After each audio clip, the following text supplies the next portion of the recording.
I was living in my first apartment, I was having a particularly rough night, experiencing a lot of fear, and I just felt very alone, and my spirit was so dark.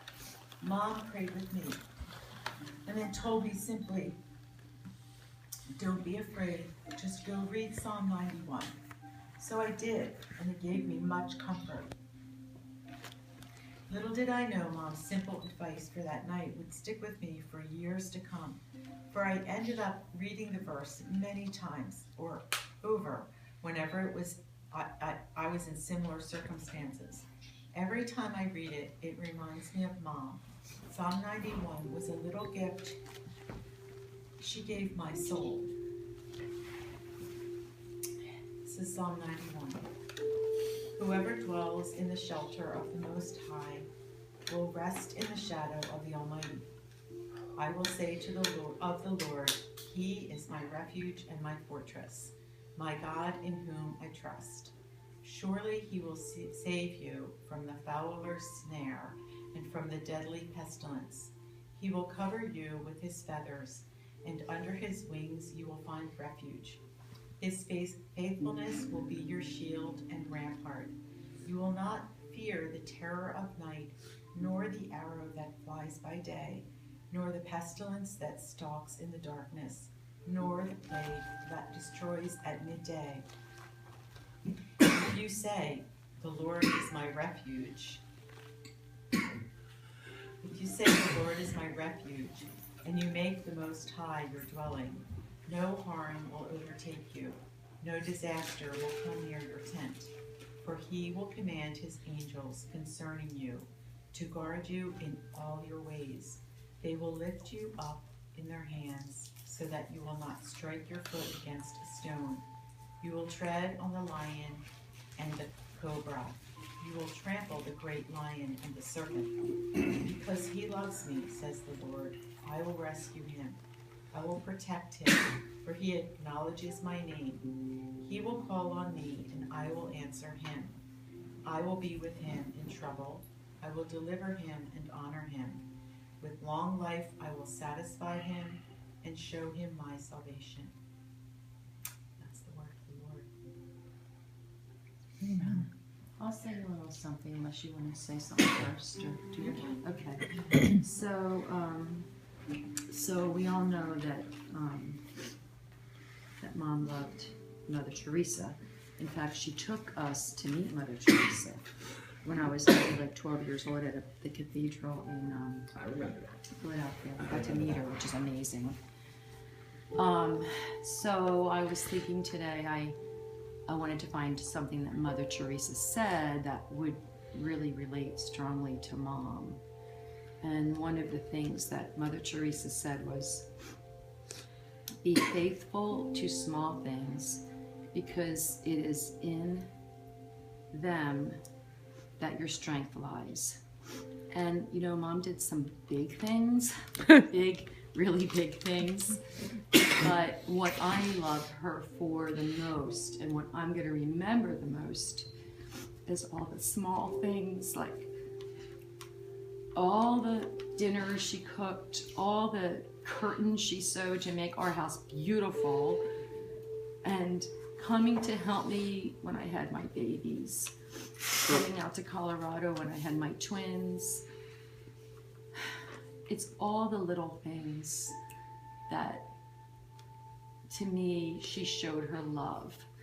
And so I wanted to thank her and thank you, Mom, for all. I mean, it's infinite like the stars. All the little things you did to show your love for us. And that's what I'm going to remember you for. So that's all I wanted to say.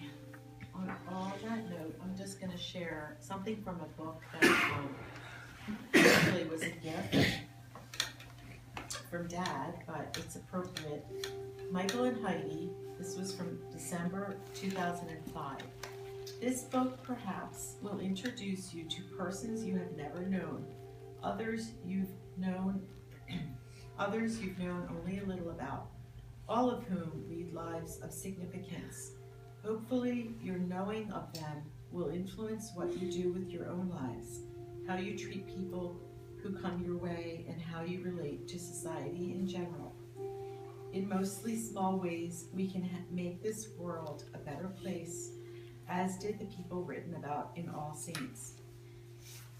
I can assure you that if you get into these biographical sketches on a daily basis, you will lead a better life. And so this was one of the books that I had down at Mom's house, her little house in the end. And I usually try to go, for near the day or the birthday or an anniversary or something. And so it was her birthday, and I happened upon this reading, and I thought, wow, I really want to read this when she passes, because this is so related to her. It's not about her, but it's so related, and it's just really incredible that it's February 11th. So it's the day before her actual birthday, and so I dog-eared it years ago. And so this is about a man called A.J. Musty. You might have heard of Musty. He was a peacemaker, and he lived from 1885 to 1967. It's a little bit long, but there's some really nice nuggets, and it's more biographical about him, but there's some really amazing parallels to Mom in here. So there's a quote that says, "The way of peace is really a seamless garment that must cover the whole of life, and it must be applied in all its relationships." The way of peace. A.J. Musty was arguably the outstanding American exponent of Christian nonviolence in the 20th century. In season and out, in a career that spanned resistance to both World War I and Vietnam, he stood upon his conscience and his convictions. As an indefatigable activist into his 80s, he was esteemed by a generation otherwise distrustful of anyone over 30. At the same time, his civility and integrity won respect even from members of the establishment he opposed. Abraham Johann Musty was born in Holland on January 8, 1885, immigrating to America with his family at the age of 6. Though trained as a minister in the Dutch Reformed Church, he migrated through a number of denominations during the course of his long career. He was expelled from his first congregation when he proclaimed himself a pacifist in opposition of World War I. For years afterward, he eschewed the institutional